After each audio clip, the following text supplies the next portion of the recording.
Okay, so last turn पे हम लोगों ने जो बात करी थी that was linear dependency and independency, उसी में हम लोग इसे एक थोड़ा सा आगे बात बढ़ाते हैं। ठीक है, थोड़ा सा आगे बात बढ़ाते हैं तो मतलब हम लोग यहाँ पे क्या कह सकते हैं, देखिए कि इफ एन वेक्टर्स, थोड़ा जनरलाइज स्टेटमेंट बोल रहा हूँ, बाकी आप 2 3 में से कन्वर्ट कर सकते हैं। ठीक है, if n vectors are linearly dependent then lambda 1 r1 vector plus lambda 2 r2 vector plus lambda 3 r3 vector lambda n rn vector, this should be equal to 0 where all lambda i's are not equals to 0 simultaneously.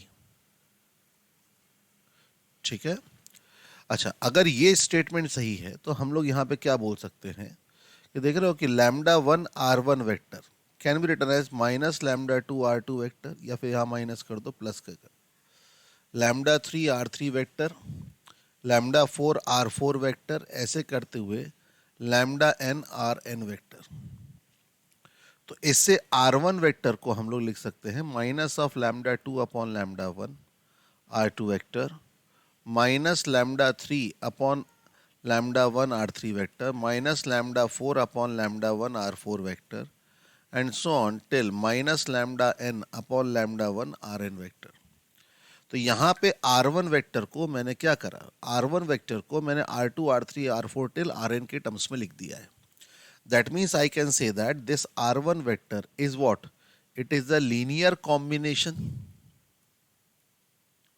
It is the linear combination of other n-1 vectors.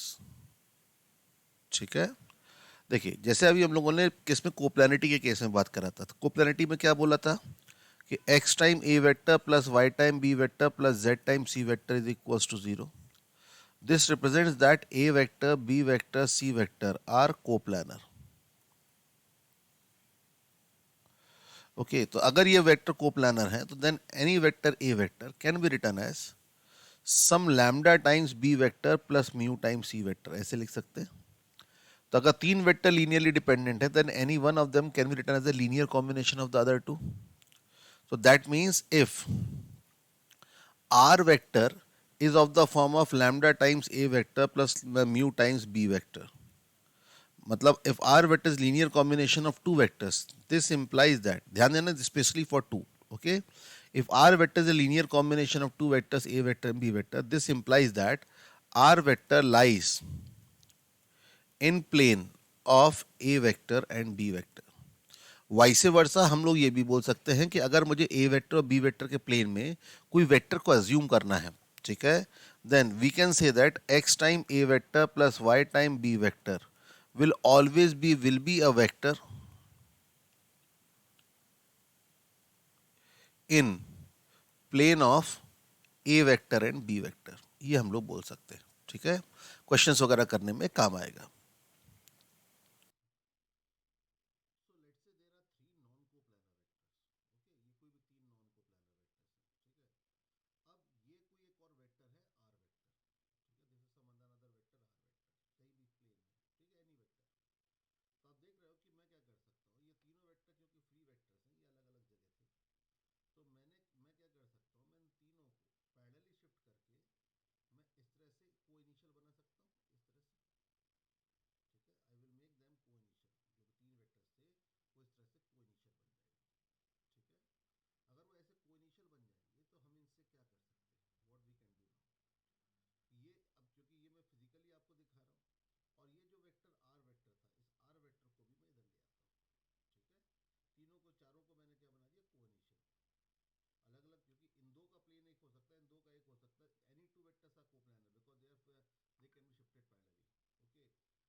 Okay, तो let A B C are 3 non coplanar vectors. ऐसे ही आपका ए vector था, ये B vector था, ये C vector था, are vector. तो मैंने क्या करा, मैंने ऐसे ए वेक्टर को पैरेलली यहाँ ले आया, बी वेक्टर जो था वो पैरेलली ऐसे आ गया, ये ए वेक्टर और ये हुआ बी वेक्टर, ठीक है। ये ए vector, B vector, C vector, और मैंने इन तीनों को उठा के ऐसे क्या करा, को इनिशियल बना दिया, ए vector, B vector, C vector, ठीक है। अब क्या हुआ कि मैंने यहाँ पे कोई एक आर वेक्टर रखा, there was some R vector, ऐसे करके कोई आर वेक्टर था। तो मैंने क्या हुआ, यहाँ पे आर वेक्टर से, ठीक है, आर वेक्टर से मैंने एक ऐसे पर एक ड्रॉप करा, एक लाइन बनाई जो बी के पैरेलल थी। फिर मैंने ए के पैरेलल, ठीक है, ए के पैरेलल मैंने इस तरह से, ये ऐसे ए के पैरेलल, ये बी के पैरेलल, ये ए के पैरेलल, बी सी का प्लेन जो था उस पे बनाया, ठीक है। और सी के पैरेलल मैंने ए बी के प्लेन पे ऐसे लाइन बनाई, इसने आके इंटरसेक्ट करा यहाँ पे। अब मैं क्या कर रहा हूँ, यहाँ पे ये जो बना, ठीक है, यहाँ से मैंने ए के पैरेलल और यहाँ से मैंने बी के पैरेलल, इस पॉइंट से मैंने ए के पैरेलल और इस पॉइंट से मैंने सी के पैरेलल, ऐसे यहाँ से ऐसे और ये ऐसे ऐसे बनाया। तो देख रहे हो कि ये जो आपका आर वेक्टर था, वो आर वेक्टर तो आपका ये हो गया ना, ये आपका आर वेक्टर था। तो ये जो डायग्राम बन रहा है इसे मैं थोड़ा सा और अच्छे से आपको बना करके मैं बनाता हूं।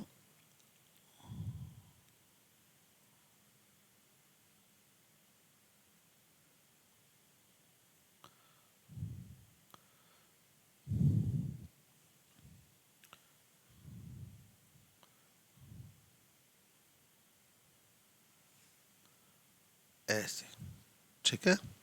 तो ये था आपका ए वेक्टर, ये हो गया आपका बी वेक्टर और ये हो गया आपका सी वेक्टर, ठीक है।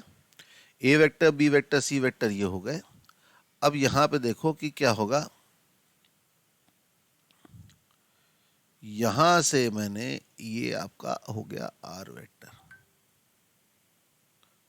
ठीक है। तो this is the what, R vector. तो ये वाला जो पॉइंट आर वेक्टर था वहां से मैंने ये बी के पैरेलल ऐसे, दिख रहे हो, ए सी के प्लेन में लेके आया, यहाँ से इसके पैरेलल लेके आया, इसके पैरेलल यहाँ लेके आया। और जब मैंने ऐसे कंस्ट्रक्शन पूरा करा तो ये जो फिगर फॉर्म हो रहा है वो फिगर फॉर्म क्या हो रहा है, this is a called as पैरेललोपॉइड।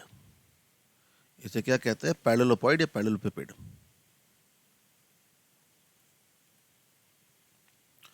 मतलब any vector in the space, ये देखो R vector could have been any vector, तो मतलब हम यहां पे क्या कह सकते हैं कि any vector in space can make a parallelopoid with 3 non-coplanar vectors। कोई भी 3 non-coplanar वेक्टर के साथ कोई भी any vector in the space can form a parallelopoid like this, ठीक है। अब जरा ध्यान देना कि लेट से ये पॉइंट ए हो गया, ये वाला पॉइंट बी हो गया, ये सी हो गया, ये डी हो गया, ये ई हो गया, ये एफ हो गया, ये जी हो गया, ये एच हो गया, ठीक है। तो आर वेक्टर जो होगा, ठीक है, देख रहे हो R vector is what, A G vector बोल सकते हैं। ए जी वेक्टर को मैं ट्राइंगल लॉ से ए सी वेक्टर प्लस सी जी वेक्टर लिख सकता हूं। अब ये जो ए सी वेक्टर है, देख रहे हो ए सी, ये के सारे फेस क्या है, पैरेललोग्राम है। तो ए सी वेक्टर डायगोनल है, तो ए सी वेक्टर को मैं लिख सकता हूं A B vector plus A D vector, ठीक है, प्लस सी जी वेक्टर। लेकिन देख रहे हो C G vector is equal to A E vector, क्योंकि पैरेलल है, लेंथ सेम है, तो सी जी वेक्टर की जगह मैंने लिख दिया ए ई वेक्टर, ठीक है। C G vector is equal to A E vector, by geometry हम लोग ये बोल सकते हैं। तो इससे क्या हो जाएगा, देखिए इससे हमारे यहाँ पे क्या हुआ, ए बी वेक्टर को अगर आप देखो, A B vector is the vector in the direction of A vector, मतलब A B vector is what A B vector is collinear with A vector. अगर A B vector A vector के collinear है तो हम लोग यहाँ पे ए B vector को क्या बोल सकते हैं, if R vector is collinear with A vector then that vector is lambda times B vector. तो मतलब लैम्डा टाइम्स ए वेक्टर बोल सकते हैं। प्लस एडी वेक्टर को क्या बोल सकते हैं, mu time B vector. AD vector को म्यू लिख सकते हैं कितना, if I write AD vector, तो AD is the direction of C, तो उसे के टाइम सी वेक्टर बोल सकता हूँ। और A is in direction of B, तो उसे मैं म्यू टाइम बी बोल सकता हूँ। That means R vector can be written as lambda time A vector plus K time, और थोड़ा ऑर्डर सही कर दे, mu time B vector plus K time C vector. That means any vector in the space can be written as a linear combination of three non-coplanar vectors. यहाँ से हम लोग क्या सीखते हैं कि any vector in space can be represented as a linear combination of three non coplanar vectors. तो मतलब किसी भी वेक्टर को रिप्रेजेंट करने के लिए हमें तीन नॉन कोप्लानर वेक्टर्स चाहिए। अच्छा, अब ध्यान दो कि यहाँ पे अगर मैं आर वेक्टर की लेंथ निकालने जाऊंगा तो ये पैरेललोपॉइड है, तो इसका जो फॉर्मूला आएगा उसमें ये वाला एंगल सब मैटर करेंगे। ठीक है, तो मेन चीज ये थी कि कोई भी तीन नॉन कोप्लानर वेक्टर्स सफिशिएंट हैं किसी भी वेक्टर को रिप्रेजेंट करने के लिए। तो अगर ऐसा है तो देखो इसमें क्या हो रहा था कि ऐसे तो हम हर वेक्टर पैरेललोपॉइड बनाएगा, तो हम लोग लेंथ और डायगोनल वगैरह निकालने के जो फॉर्मूले होंगे थोड़े से ट्रिकी रहेंगे। लेकिन यहाँ पे लोगों ने कहा कि अगर भाई ऐसी बात है तो एक चीज हम लोग कर सकते हैं क्या, कि अगर मैं तीन वेक्टर्स जो ले रहा हूँ, ठीक है, अगर मैं तीन वेक्टर्स जो हैं वो क्या ले लूँ, वो तीन वेक्टर्स में म्यूचुअली परपेंडिकुलर ले लूँ, ऐसे थ्री म्यूचुअली परपेंडिकुलर वेक्टर्स। ठीक है, तो ये ए वेक्टर, ये बी वेक्टर और ये सी वेक्टर, तो ए बी के परपेंडिकुलर, बी सी के परपेंडिकुलर, तीनों म्यूचुअली परपेंडिकुलर वेक्टर्स है। ठीक है, होंगे तो नॉन कोप्लानर ही। ठीक है, तो अगर उनके साथ अगर कोई आर वेक्टर बनाएगा तो वो क्या बनेगा, ये पैरेललोपॉइड बनने की जगह यहां पे एक क्यूबॉइड बनेगा। ठीक है, तो ये आपका आर वेक्टर होगा। तो R vector will be written as what, देख रहे हो कि ये वाला डायरेक्शन किसका डायरेक्शन है, ए का। तो अगर ये वाली लेंथ अगर मैं x बोलूं, if this length is x, तो I can write this vector जो मैं रेड में बना रहा हूं, देख रहे हो, ये वाला वेक्टर जो होगा वो बेसिकली मैं से x टाइम ए कैप बोल सकता हूं, प्लस ये जो मैंने दूसरा वेक्टर जो मैं लेट से ब्लू कलर में बना रहा हूं, ये वाला, ये इसका लेंथ अगर मैं y बोलूं ये वाली साइड का, तो मैं से y टाइम बी कैप बोल सकता हूं। और इसी तरह से अगर मैं ये वाला डायरेक्शन, ठीक है, ये लेंथ अगर मैं z बोल दूं तो इसे मैं z टाइम सी कैप बोल सकता हूं। ठीक है, अब इसमें होगा क्या कि देख रहे हो कि अगर ये लेंथ x है तो ये लेंथ मॉड x, ये मॉड y और ये मॉड z। तो ये वाला जो आएगा डायगोनल, ये आपका under root of X square plus Z square, और ये हाइट तो y है, तो पाइथागोरस यूज करोगे तो ये वाला length X square plus Y square plus Z square ऐसे आ जाएगा। तो मतलब मॉड ऑफ आर वेक्टर इस केस में निकालना बड़ा आसान हो जाएगा। That will be equals to under root of what, X square plus Y square plus Z square, जहाँ पे एक्स वाई जेड क्या हो जाएंगे, क्यूबॉइड के साइड हो जाएंगे। ठीक है, ये जनरल थॉट प्रोसेस था। तो इस कारण से हमने जो हमारा कोऑर्डिनेट सिस्टम बनाया, तो कोऑर्डिनेट सिस्टम में इस वाले पॉइंट को क्या बोल दिया, ओरिजिन। ये आपका एक्स एक्सिस हो गया, ये वाई एक्सिस हो गया, ये जेड एक्सिस हो गया। ठीक है, एक्स वाई जेड, तो एक्स एक्सिस के डायरेक्शन यूनिट वेक्टर आप क्या बोलते हो, आई, बी के डायरेक्शन का क्या बोलते हो, जे, सी के डायरेक्शन कौन बोलते हो, के। तो इस कारण से एनी वेक्टर आर वेक्टर, अगर ये लेंथ एक्स है, ये वाई है, ये जेड है, तो मैं say X time I cap plus Y time B cap plus Z time C cap ऐसे लिख सकते, जे कैप और यहाँ पे के कैप ऐसे लिख सकते हैं। where I, J, K are the unit vectors in the direction of positive directions of x, y and z। इस कारण से मैं किसी वेक्टर को आई जे के टर्म्स में लिख सकता हूँ। ठीक है, ऑल्दो मैं आर वेक्टर, किसी भी वेक्टर को किसी भी तीन नॉन कोप्लानर वेक्टर के टर्म्स में लिख सकता हूँ, लेकिन IJK के टर्म्स में लिखने का फायदा क्या हो जाता है कि मॉड ऑफ R वेक्टर जो निकालना है वो हमारे लिए आसान हो जाता है, वो सीधे आपका x square plus Y square plus Z square, any vector और position vectors hence from now on can be represented in terms of I, J और K। ठीक है, जैसे मान लीजिए अगर मैं तुमसे बोला कि एक पॉइंट उसका पोजीशन वेक्टर A वेक्टर था, वो आपका 2i प्लस जे प्लस के है। एक पॉइंट है मैं बी, उसका पोजीशन वेक्टर बी वेक्टर जो है वो आपका i माइनस टू जे, ठीक है, i माइनस टू जे, या फिर इसे मैं बोल देता हूँ 4i, ठीक है, 4i माइनस प्लस 7k, ये मैंने बोल दिया। ठीक है, तो अब आप बताओ कि ए बी वेक्टर क्या होगा, what will be the A B vector. अब ए बी वेक्टर मतलब position vector of B minus position vector of A, तो ये आपका हो जाएगा B minus A, that will give you 2i cap, ठीक है, minus 3j cap plus 6k cap, ये हो जाएगा। अब इससे mod of A B vector निकालना है, तो mod of A B vector simple under root of 4 plus 9 plus 36, that will give you under root of 49, and the answer will be 7। इस तरह से आ जाएगा। समझ में आया कि फिजिक्स में तो सीधे आप लोग पढ़ लेते हो कि any vector can be written as X I plus Y J plus Z K, लेकिन सिर्फ आई जे के ही क्यों लिख रहे हैं? हम आई जे के अकेला नहीं, हम किसी भी वेक्टर, किसी भी 3 नॉन कोप्लानर वेक्टर्स के लिए कर सकते हैं। That means any 3 non coplanar vectors can form a system with themself. तो in order to represent any vector we require only 3 non coplanar vectors. ठीक है, नंबर 1। तो इस कारण से देखिए, अब इस कारण से 3 वेक्टर्स की कोप्लानरिटी की जो कंडीशन है उसमें भी चेंज आ जाएगा। ठीक है, 3 वेक्टर्स कोप्लानर कैसे होंगे? तो 3 वेक्टर्स अगर कोप्लानर हैं, अभी तक हम क्या बात कर रहे थे, एबीसी के टर्म्स में बात कर रहे थे।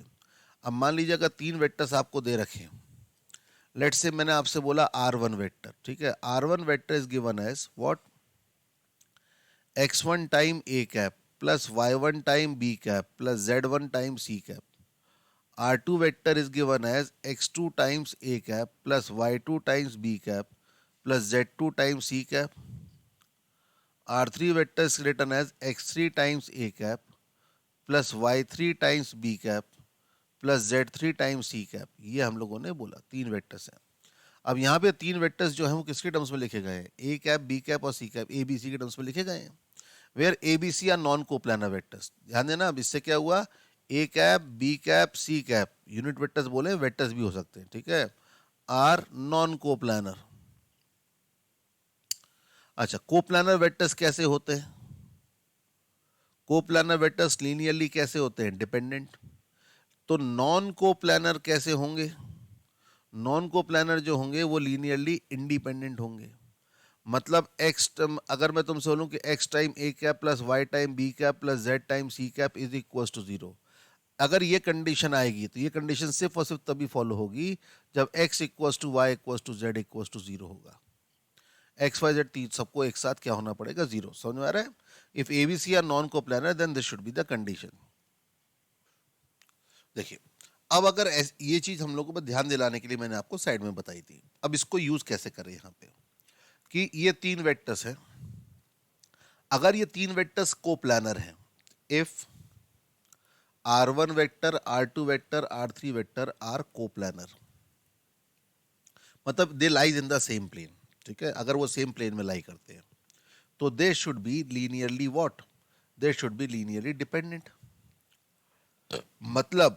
मतलब क्या होना चाहिए? मतलब ऐसा होना चाहिए कि x time R1 vector plus y time R2 vector plus z time R3 vector is equals to 0, ये होना चाहिए।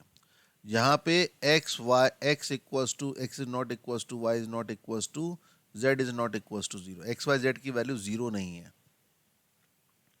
ठीक है। और टेक्निकली इसे सही लिखना चाहूँ तो मैं इसको ऐसे लिखूँ, सिंपल मुझे ऐसे लिखना चाहिए कि टेक्निकली का सही लिखना है कि x is not equals to 0, y is not equal 0 and z is not equal 0, तीनों एक साथ 0 नहीं होंगे, ठीक है। Some of them may be but these three will not be 0 simultaneously. अब देखो, ये क्या कोप्लानर थे तो लीनियरली डिपेंडेंट होंगे। अगर ये जैसे यहाँ पे ए बी सी क्या थे, नॉन कोप्लानर, तो लीनियरली इंडिपेंडेंट होंगे। इंडिपेंडेंट कब होंगे? जब ये कंडीशन सिर्फ इसी कंडीशन पे सेटिस्फाई होगी। इसका भी यूज आएगा, देखेगा, ठीक है। ओके, अब मैं R1 R2 R3 की वैल्यू रख दूं तो अगर R1 R2 R3 की value in terms of ABC लिख दूंगा तो ये पूरा एक्सप्रेशन सिंप्लीफाई होकर क्या आ जाएगा, this whole expression will simplify into x(x1) plus y(x2) plus z(x3) times a cap plus x(y1) plus y(y2) plus z(y3) times b cap plus xz1 plus yz2 plus zz3 times c cap. ये zero होना चाहिए। अगर ये true है तो ये true होना चाहिए। अब लेकिन ये ट्रू जो है कब होगा, क्योंकि ABC तो नॉन कोप्लानर है। ये वाली कंडीशन जो है वो कुछ ऐसी कंडीशन दिख रही है ना, तो ये तभी पॉसिबल होगा जब ये वाला पार्ट मतलब x(x1) plus y(x2) plus z(x3) ये जीरो हो, साथ में x(y1) plus y(y2) plus z(y3) ये जीरो हो, xz1 plus yz2 plus zz3 is equal to zero. ये आपके तीन कंडीशन एक साथ सेटिस्फाई करनी चाहिए। लेकिन ये तो लीनियर इक्वेशन इन 3 वेरिएबल, वो भी होमोजेनस हो गई ना। This is what, this is the system of 3 linear homogeneous equations in 3 variable. 3 variable में लीनियर होमोजेनस इक्वेशन है। अब याद होगा डिटर्मिनेंट के टाइम पे हम लोगों ने पढ़ा था इसके दो तरह के सॉल्यूशन आते हैं। एक सॉल्यूशन होता है सिर्फ 0 0 0 जो कहलाता है क्या, ट्रिवियल सॉल्यूशन। और एक सॉल्यूशन आता था जिसमें 0 0 0 के अलावा भी नॉन जीरो सॉल्यूशंस आते थे, ठीक है, उसे कहते थे हम लोग नॉन ट्रिवियल सॉल्यूशन, ठीक है। तो अब क्योंकि यहाँ पे इसके दो सॉल्यूशन होते ये, लेकिन ये होने से हमको मना करा है। देखो यहाँ पे ये तीनों एक साथ जीरो नहीं होंगे, मतलब ट्रिवियल सॉल्यूशन नहीं होना चाहिए। तो अगर ये सही है तो ये सही होगा, ये सही है तो ये सही होगा, ये सही है तो ट्रिवियल सॉल्यूशन नहीं होना चाहिए। तो कैसा सॉल्यूशन होगा, नॉन ट्रिवियल। तो इसका नॉन ट्रिवियल सॉल्यूशन कब आता है, जब coefficient determinant x1 x2 x3 y1 y2 y3 and z1 z2 z3 ये तीनों ये क्या आ जाए, जीरो। तो this is the condition for which these 3 vectors will be coplanar. अगर ये डिटर्मिनेंट जीरो आता है तो कोप्लानर होंगे, और अगर ये डिटर्मिनेंट जीरो नहीं आता तो कोप्लानर नहीं होंगे, ठीक है। लेकिन ध्यान दूं, मैं फिर बता दूं आपको, यहाँ पे this is under the condition, ठीक है। ये किस कंडीशन में है, this is under the condition that no two of R1 R2 and R3 are parallel, ठीक है।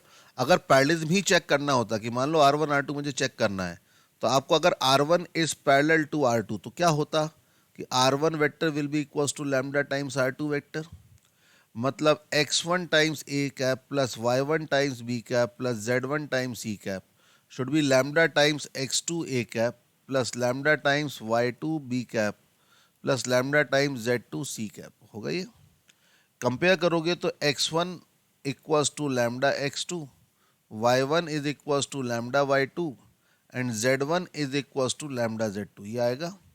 मतलब x1 by x2 is equals to y1 by y2 is equals to z1 by z2 equals to lambda, ऐसा आ जाएगा। तो अगर तीनों direction के कोफिशिएंट प्रोपोर्शनल हैं तो हम देखते ही बोल सकते हैं कि दो वेक्टर्स क्या हैं, पैरेलल हैं, ठीक है। वही जो पुरानी बात हमने ए वेक्टर बी वेक्टर टर्म्स में बोला था, अब वो इस तरह से आप एबीसी या फिर आईजेके के टर्म्स में भी बोल सकते हैं, ठीक है। तो इन शॉर्ट इस चीज को मैं दोबारा से अगर आपको रिपीट करूं तो सिंपल सी बात है कि तीन वेक्टर, अगर तीन वेक्टर्स हैं जो तीन नॉन कोप्लानर वेक्टर के टर्म्स में दिए गए हैं, they will be coplanar if their coefficient determinant is zero. ये एबीसी यहाँ पे आईजेके होना जरूरी नहीं है, आईजेके के अलावा कोई और भी नॉन कोप्लानर वेक्टर्स होंगे तो भी चलेगा, ठीक है। तो this result is valid for any 3 non coplanar vector ABC, they may be IJK और दे मे नॉट बी आईजेके, ठीक है। If the coefficient determinant that is x1 x2 x3 y1 y2 y3 and z1 z2 z3 is equal 0, ठीक है। अगर ये zero होगा तो तीनों वेक्टर कोप्लानर होंगे, लेकिन this is subjected to the condition that no two vector is parallel, no two vectors of r1 r2 r3 are parallel. क्योंकि दो वेक्टर पैरेलल हो गए तो कोप्लानर तो हो ही जाएगा ना, ठीक है। वो आपको डिटर्मिनेंट में भी दिख जाएगा। डिटर्मिनेंट में कैसे, कि डिटर्मिनेंट में आपके दो दो जो आपके कॉलम या रोज होंगे वो प्रोपोर्शनल आ जाएंगे, ठीक है। कोई भी दो रो या दो कॉलम प्रोपोर्शनल हो गए तो डिटरमिनेंट तो जीरो होता ही है, ठीक है। तो उस केस में आपका ऐसी कंडीशन आ जाएगी, ठीक है।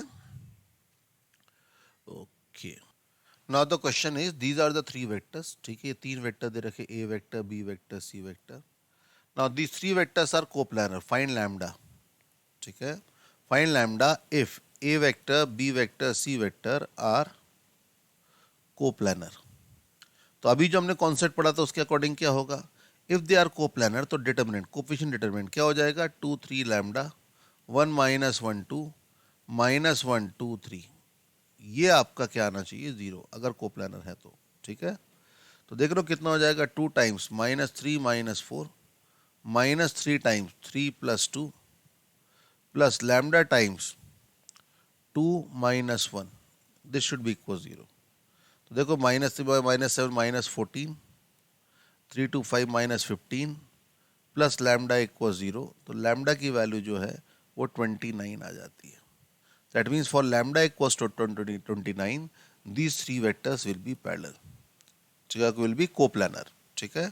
अच्छा ध्यान देना कि ए बी सी, ये बेसिकली यहाँ पे अगर आप देखोगे तो आपके पास क्या हो गया कि A B C are coplanar, hence there will be some scalars so that x time a plus y time b plus z time c equals 0।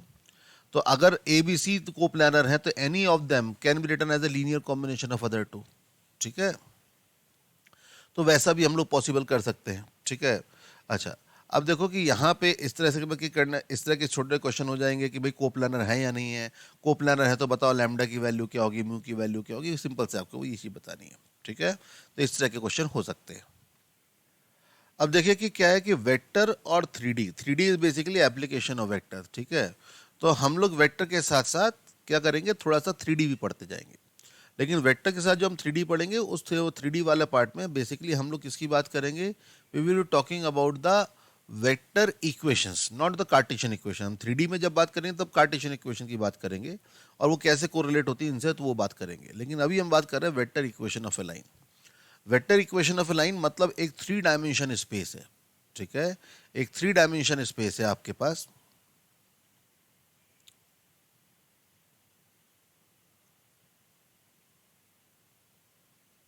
ऐसे, ठीक है, ये 3 डायमेंशन स्पेस है।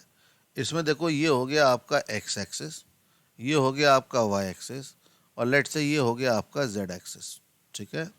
अब यहाँ पे क्या है कि एक लाइन जा रही है, इस तरह से कोई भी एक लाइन जा रही है, ये कोई लाइन थी, ठीक है। अब इस लाइन की हमें क्या निकालनी है, इक्वेशन निकालनी है, ठीक है। We have to write the equation of this line.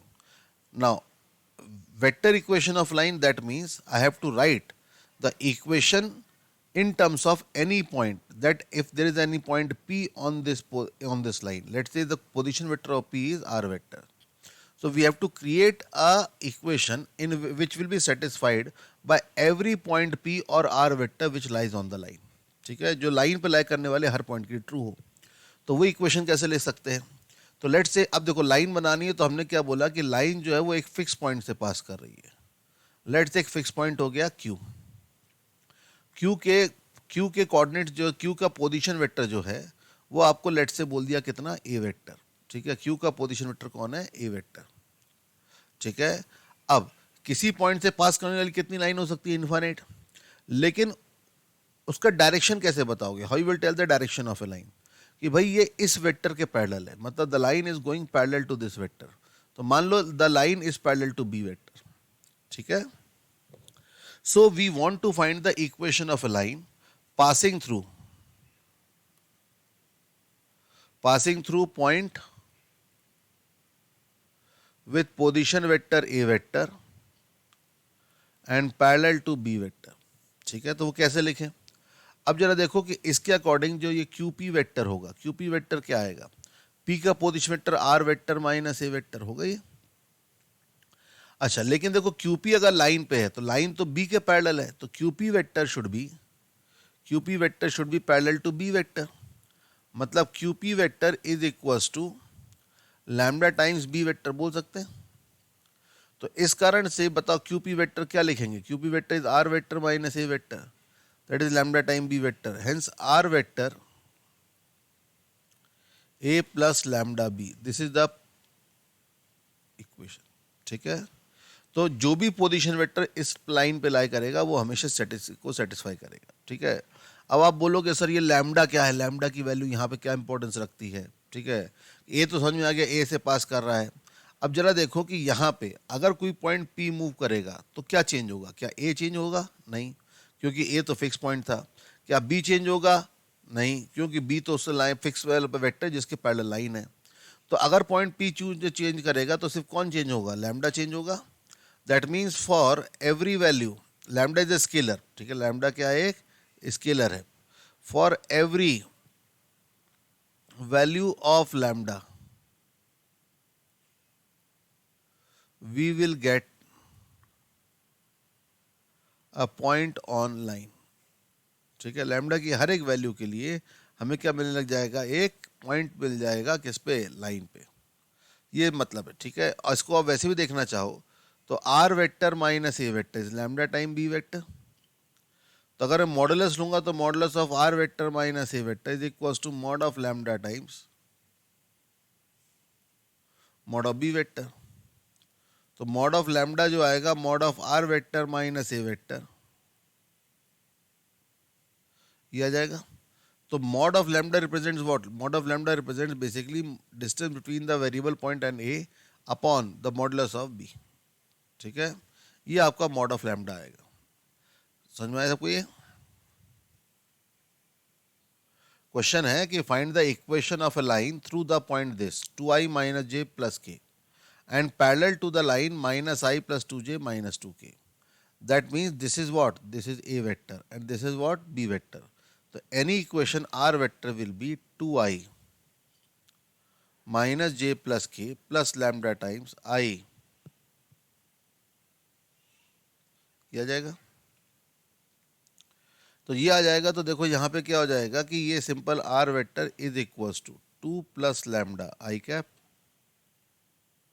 Minus of 2 lambda plus 1 J cap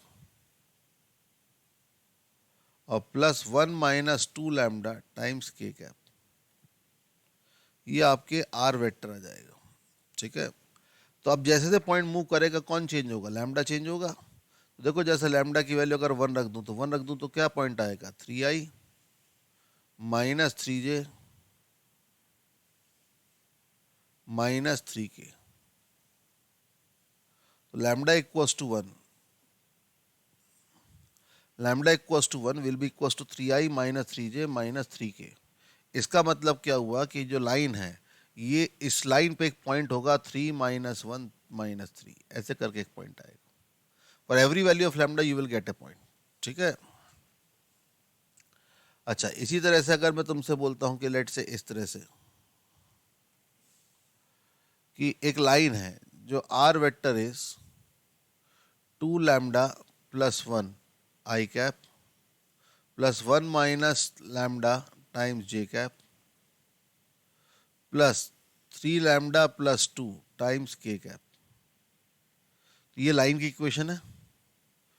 तो find a point through which it passes and also find the vector parallel to line, ठीक है। बताओ आपको क्या करना है कि आपको लैम्डा वाले टर्म्स अलग करने हैं। तो i plus J plus 2k,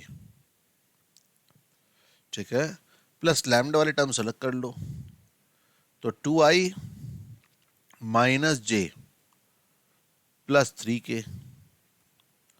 मतलब ये लाइन जो है वो पास कर रही है एक पॉइंट से जिसका पोजीशन वेक्टर जो होगा वो i plus J plus 2k होगा और लाइन पैरेलल होगी किसके, 2i minus J plus 3k के। ये हम यहां से रीड कर सकते हैं, ठीक है। इसी तरह का वेरिएशन में आपको और क्या दे सकता हूं कि इसी सेम क्वेश्चन को घुमा फिरा के दूसरे तरह से देने का मतलब ये हो सकता है कि मान लीजिए अगर मैं आपसे बोलूं कि एक लाइन है, ये लाइन दो फिक्स पॉइंट से पास करी, इसका पोजीशन वेक्टर कौन है, ए वेक्टर और बी वेक्टर। पहले बी वेक्टर किसके पैरेलल था लाइन के, लेकिन अब मैंने बोला ए वेक्टर और बी वेक्टर पोजीशन वेक्टर्स हैं, ठीक है। A vector and B vector are position vectors of points. तो दो फिक्स पॉइंट से पास करने वाली लाइन तो एक ही होती है। तो बेसिकली ये एक तरह से क्या वही फॉर्म है, लेकिन बस देने का तरीका थोड़ा सा चेंज कर दिया। कैसे चेंज कर दिया? ये देखो, आप पहले क्या लिख रहे थे, R vector is equal to A vector plus lambda time B vector, लेकिन बी वेक्टर पैरेलल होता था, ठीक है। तो हमें यहाँ पे एक वेक्टर चाहिए जो इस लाइन के पैरेलल हो। तो वो वेक्टर कौन है? पी क्यू वेक्टर हो जाएगा ना। तो पी क्यू वेक्टर अब लिख सकते हैं यहाँ पे। तो पी क्यू वेक्टर को ए और बी के टर्म्स में हम लोग क्या लिखेंगे? Lambda times of what? B vector minus A vector. तो this is the vector equation of a line, जो कि दो पॉइंट जिनके पोजीशन वेक्टर ए वेक्टर और बी वेक्टर हैं उनसे पास कर रही है। जैसे अगर मैं आपसे बोलूं कि find me the equation of a line passing through 2i minus J minus K and the point i minus 2j plus 3k, इन पॉइंट से पास करने वाली लाइन की इक्वेशन चाहिए। I want the equation line passing through these 2 points. Point, अब पहली बात आती है सर कौन से दोनों पॉइंट में किसको ए माने किसको बी माने, किसी को मानो कोई फर्क नहीं पड़ता, ठीक है। तो आपके पास जो हुआ वो हो गया 2i माइनस जे माइनस के plus lambda times i minus 2j plus 3k minus 2i minus J minus के, ये हो जाएगा। बस सिंप्लीफाई कर दो तो 2i माइनस जे माइनस के प्लस लैम्डा टाइम्स ये क्या हो जाएगा? माइनस ए माइनस आई माइनस जे प्लस 4k। मतलब line is parallel, the given line will be parallel to the vector. Which vector? The line will be parallel to, line is parallel to what? Minus I minus j plus 4k। तो basically वहां पे जो हमें पिछले वाले form में vector directly देते थे वो यहाँ पे ऐसे दे दिया, ठीक है। तो ऐसे हम लोग लाइन को निकाल सकते हैं, ठीक है। अब देखो यहाँ पे अब ये बात आ जाती है क्या कि इसी चीज को हम लोग आगे बढ़ा सकते हैं कि मान लीजिए मेरे स्पेस, जैसे अभी तक आप लोग 2D में पढ़े हो, 2D में आप वो दो लाइन हमेशा इंटरसेक्ट करती हैं अगर पैरेलल नहीं है तो, ठीक है। तो ये आप सब लोगों को पता है कि any two non parallel lines intersects, कोई भी दो नॉन पैरेलल लाइन जो है वो इंटरसेक्ट करते, लेकिन किसमें? ये 2D में पढ़ा था आप लोगों ने, ठीक है। लेकिन अब जो है वो थोड़ा सा चेंज हो जाएगा। अगर दो नॉन पैरेलल लाइंस, तो लेट्स से ये देखिए, ठीक है, ये देख रहे हैं आप दो लाइंस हैं, ठीक है। अब ये दो लाइंस पैरेलल नहीं हैं लेकिन ये इंटरसेक्ट नहीं कर रही, these are not intersecting, you can see this a gap, ठीक है। ये दोनों इंटरसेक्ट नहीं कर रही हैं। अगर मुझे इनको इंटरसेक्ट कराना है तो क्या करना होगा? इन दोनों को इंटरसेक्ट कराने के लिए मुझे ऐसे लाना होगा। अगर आप ऐसे 2D में देख रहे हो तो आपको अभी भी इंटरसेक्टिंग दिख रही है और अभी भी इंटरसेक्टिंग दिख रही है। लेकिन जब इसमें थर्ड डायमेंशन ऐड करोगे तो देख रहे हो क्या हुआ कि ये आपका एक था, ठीक है। अब इन दोनों को इंटरसेक्ट कराना है तो ऐसे लाना होगा। मतलब ये देख रहे हो, ये आपको एक प्लेन में दिख रही है, एक प्लेन दिख रहा है हॉरिजॉन्टल, ये एक प्लेन में होना चाहिए ऐसे। अगर ये प्लेन में होंगी तो ही इंटरसेक्ट करेंगी, ठीक है। तो इसका मतलब ये हुआ कि any two lines in A 3 dimension space will not always intersect. कोई भी दो लाइन प्लेस स्पेस में हमेशा इंटरसेक्ट करे जरूरी नहीं है, ठीक है। जब दो नॉन पैरेलल लाइंस आपस में इंटरसेक्ट नहीं करती, ठीक है, इन 3D it is not necessary that two lines intersects, ठीक है। Non parallel non intersecting, non parallel non intersecting lines, इसको हम लोग कहते हैं एक नाम क्या? स्क्यू लाइंस, ठीक है। क्या कहते हैं हम उसे? Skew lines. तो 3 डायमेंशन में स्क्यू लाइंस ऐसी लाइंस होंगी जो आपस में इंटरसेक्ट नहीं करेंगे। लेकिन ध्यान देना, कई लोग इसे समझते हैं कि non intersecting lines are called skew lines, but in actual it's not non intersecting lines. In actual they are what? They are non parallel non intersecting lines, ठीक है। और मैं भी इसके बारे में हम लोग अब ये क्या है कि ये तो मैंने आज आपको आइडिया दिया कि इक्वेशन कैसे लिखते हैं, लेकिन अब ये कैसे पता करें कि ये लाइन इंटरसेक्ट कर रही है कि नहीं कर रही हैं, हम न्यूमेरिकली कैलकुलेशन कैसे करेंगे, क्या कंडीशन हो सकती हैं, तो इन सब के बारे में हम लोग बात करेंगे नेक्स्ट पार्ट में, ठीक है। कल हम लोग इस बारे में बात करेंगे और हम बात यहीं से शुरू करेंगे कि दो लाइंस का इंटरसेक्शन कैसे होगा, कब होगा, क्या कंडीशंस होंगी, ठीक है। चलो भाई, तब तक अपना ख्याल रखो, अपन बस प्रैक्टिस करो, till then we will do it, okay.